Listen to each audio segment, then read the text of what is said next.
Friend, welcome back to your big creative life. This is our June Q&A episode. The last Tuesday of every month is a Q&A episode, so if you have a question to submit for next month, you can find the link to do so in the description of this episode. It's just a Google form. You can ask questions about editing, writing, mindset, business, personal, whatever you would like, and I will answer it next month on the podcast on the last Tuesday.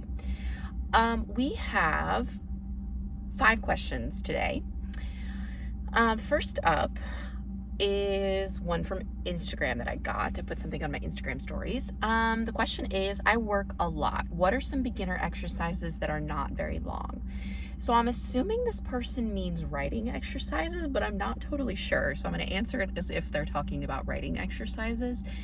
I'm going to give you my favorite prompt, and then I'm also going to direct you, tell you what to do if you want more examples of things that you can write about. Actually, I'll share 2 things.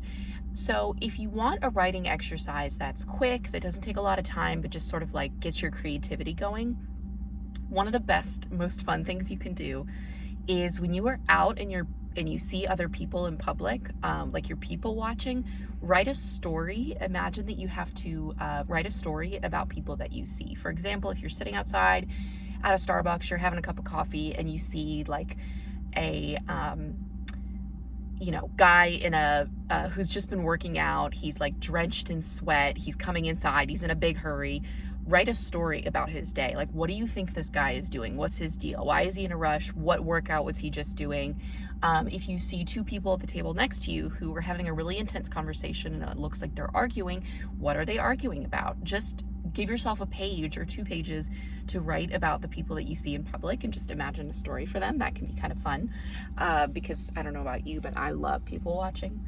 The other thing that can be helpful is not necessarily related to creative writing like fiction, but it is really helpful to just unlock creativity and get words on the page, which is to do morning pages, which is an exercise that Julia Cameron talks about in the book The Artist's Way. And the idea behind morning pages is it's meant to be done in the morning, but it doesn't have to be. And the idea is you write 3 pages longhand, no computer, you do it pen and paper, 3 pages, and you just brain dump all of the shit that is in your brain, all the stuff you're thinking about, all the worry that you have, whatever comes to mind, you just word vomit onto the page and get it all out. This is not to show anyone. It's not even like an official diary or a journal, like you're recounting your day. It's just get all the stuff in your head onto the page.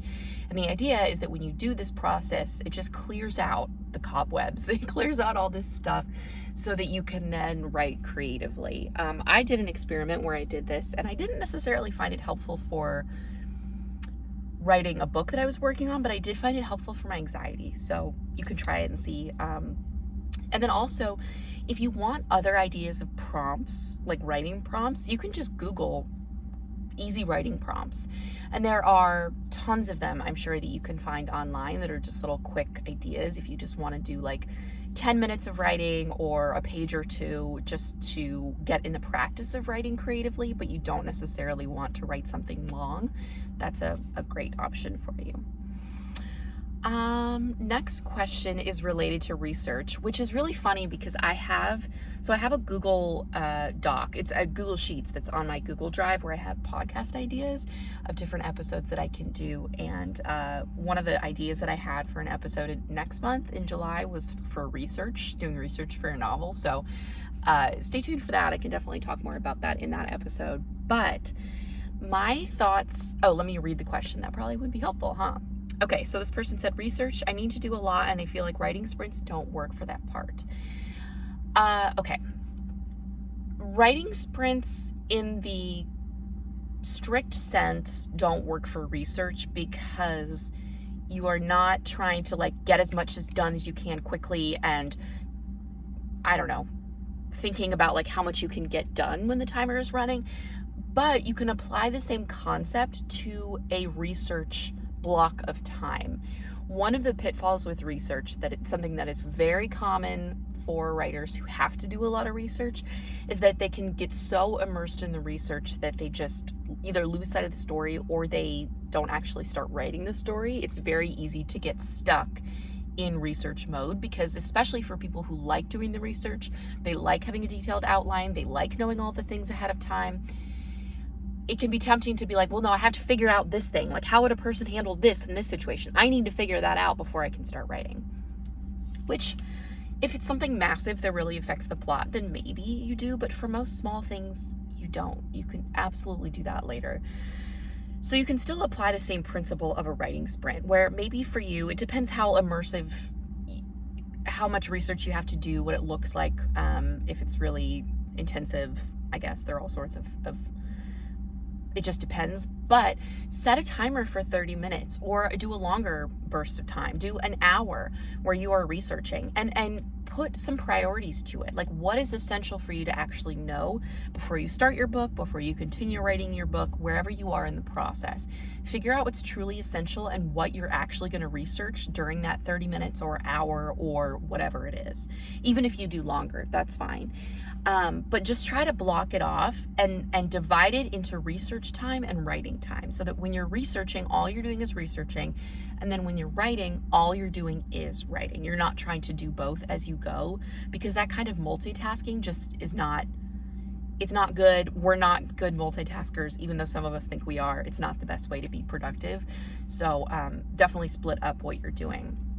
But yeah, I would just think about priorities, splitting up your time, and assigning a block of time to it, to research. And also being really honest with yourself and cutting yourself off if needed. And stay tuned for that episode in July, because I'll talk more about research then. Next question. How long do you wait between finishing your first draft and editing? I hate to give this answer, but it depends on the person. And it also depends how you feel after you get done. Some people get done with the first draft and they are so burnt out and exhausted, and they just need a long break before they can get back into the manuscript.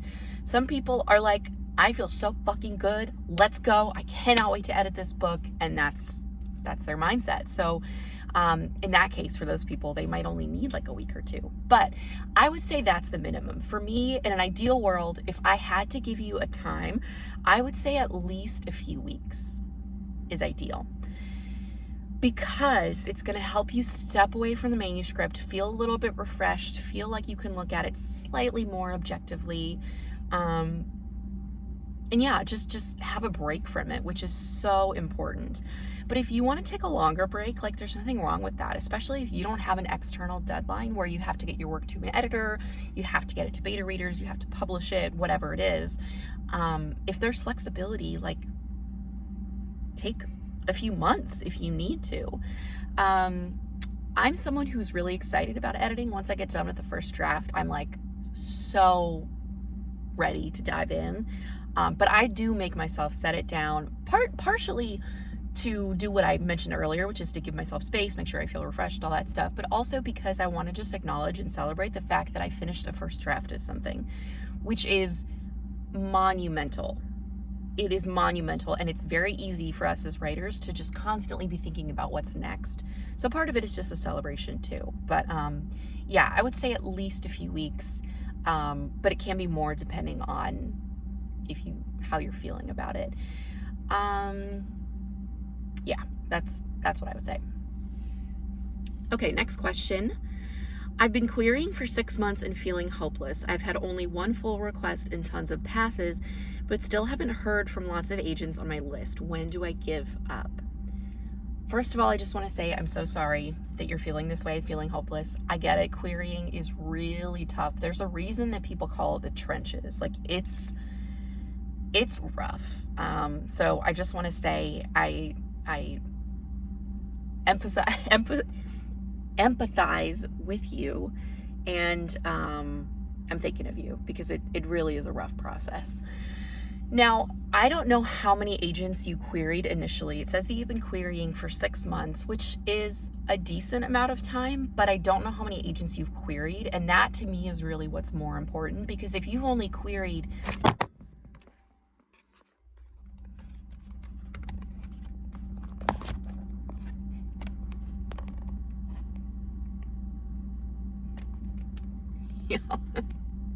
My phone just fell down. Okay, let's try this again.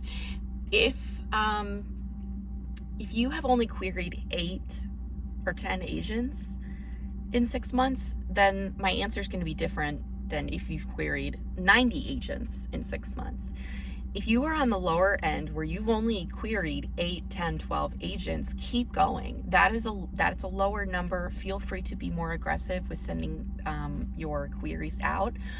I always recommend to start with like 6 to 8, maybe. I mean, it varies, and I'm sure I've given different numbers before, but like, I don't know. I tend to be a little bit more conservative to start. Like maybe, this last time I didn't send out very many on the first batch, just because you never know when someone's going to give you feedback. And if your story's not ready, your book is not ready, your query letter isn't working, you don't want to exhaust all your options and send it to everyone on the list. So that's why I recommend being conservative. And then as you start to get answers in, then you can start to send more out. So if you have not queried very many agents, but it's been 6 months, I would say keep going. The fact that you have gotten one full request is, if you've only queried 8 or 10 agents, like that's a pretty good sign. So I would say like keep going, keep querying. Yes, it's slow. Yes, it's hard to wait to get responses back from agents, but you might have just gotten agents who take a long time to respond. So keep going. If you are on the higher end, like let's say you've queried 80, 90, 100 agents, something like that. I'm just throwing out those numbers. But basically, if you've queried a lot of people in 6 months, then you might have to take a different approach with it, because the fact that if you are in the higher end of agents that you've queried and you've gotten one full request, I don't know if I'm assuming you haven't heard back from the full request. I'm making lots of assumptions with this question. I'm sorry, but I kind of have to. If you haven't heard back, fingers crossed, it could still work out. If that person ultimately passed on the full request, that is a bummer. It really sucks to get the full and then get the pass. But anyways, what I'm saying is if you've queried a lot of agents, but you've gotten only one full request, then I think it's time for you to look at your manuscript. I don't think there's a cutoff in terms of numbers, but if you have queried a ton of agents and only gotten one request, then to me, that's a sign that there's something that might not be working with your book itself. There's something that might not be working with your sample. Maybe your book isn't ready. And of course, I'm making huge assumptions and generalizations here, but that's probably a sign that there's something you can look at to improve your manuscript sample, your query letter, your book itself. That's what I would say. And really, if you had gotten a ton of full requests but no offers of representation yet, then it might be more of an indicator about the full book. To me, the fact that you've gotten only one full request at all means maybe there's something you can look at in your sample or your query letter. Because if agents aren't asking to see more pages, it means they're not invested enough to keep reading. So I would look at that.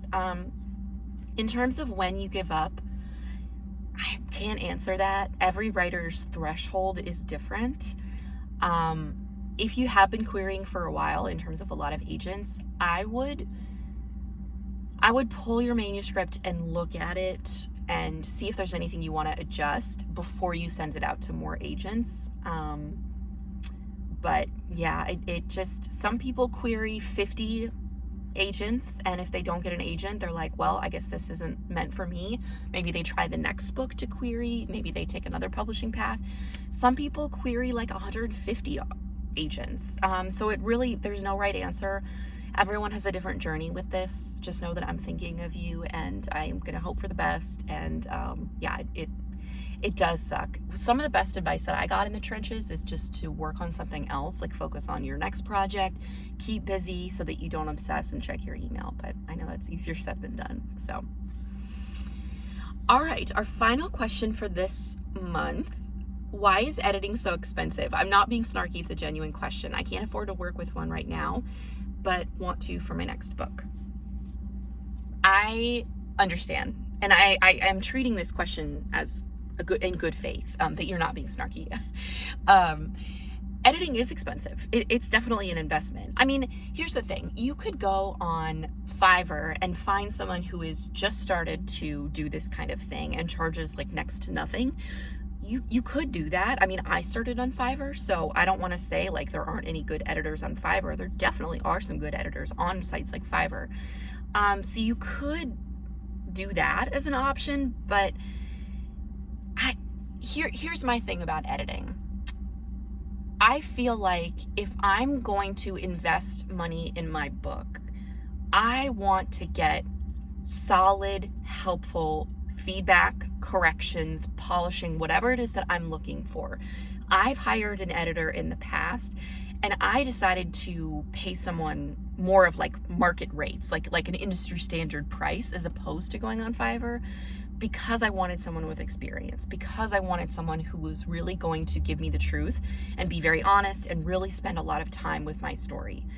And yeah, I just think for me, my mindset is if I'm gonna spend money and invest into like my book and working with an editor, I want to really make the most of it. The answer to your question, though, of why editing is so expensive is because it takes so long to do. I've talked about this before on the podcast, but I truly didn't understand how much work goes into editing before I started doing it. And so I think a lot of writers on the other side of it just don't know. They just don't know that it takes so long. I do two types of editing. I do copy editing, which is where I fix the grammar, punctuation, subject-verb agreement, verb tense, etc. And then a manuscript evaluation, which is a form of developmental editing, but it's a little bit shorter, where you get feedback on characters, plot, dialogue, conflict, etc. Both of those types of editing take me a long time to do. Copy editing generally takes slightly longer. I have tried to time myself.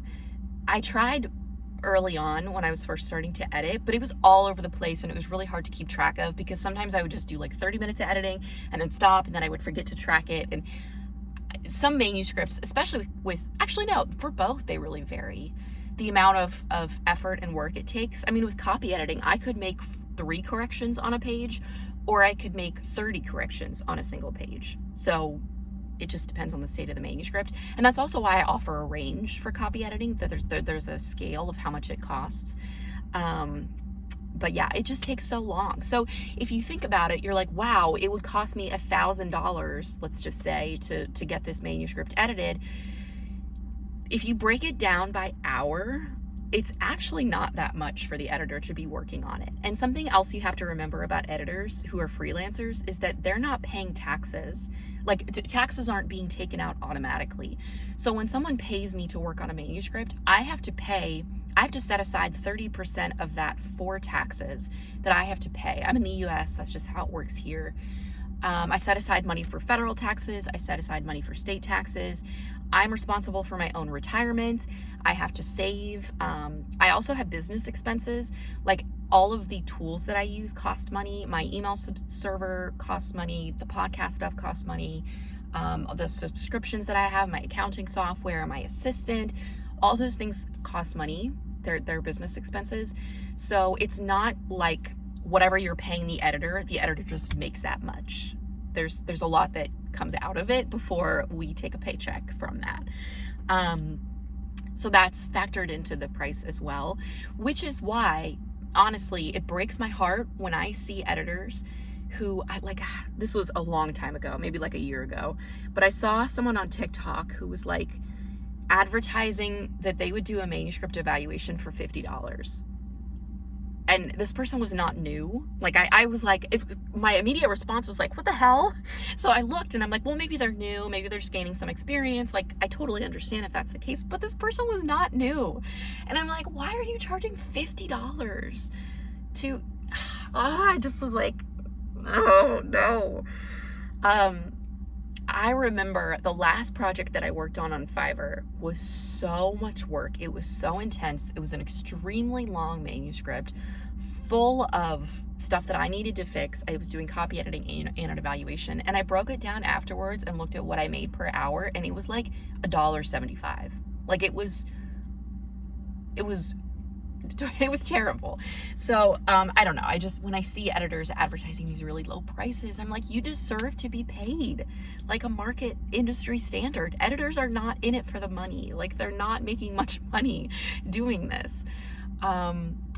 So anyways, and it's hard, again, because I've been on both sides of it. I'm an editor who makes a living from doing this, and I know how much it costs and how much time goes into it. But then I've also been a writer who like doesn't have a ton of extra money lying around to be spending thousands and thousands and thousands of dollars every time I want to work with someone. So anyways, that's my little rant. But yeah, that's kind of some insight into the process. If you are curious about rates, kind of like what is considered industry standard, you can go on the Editorial Freelancers Association website.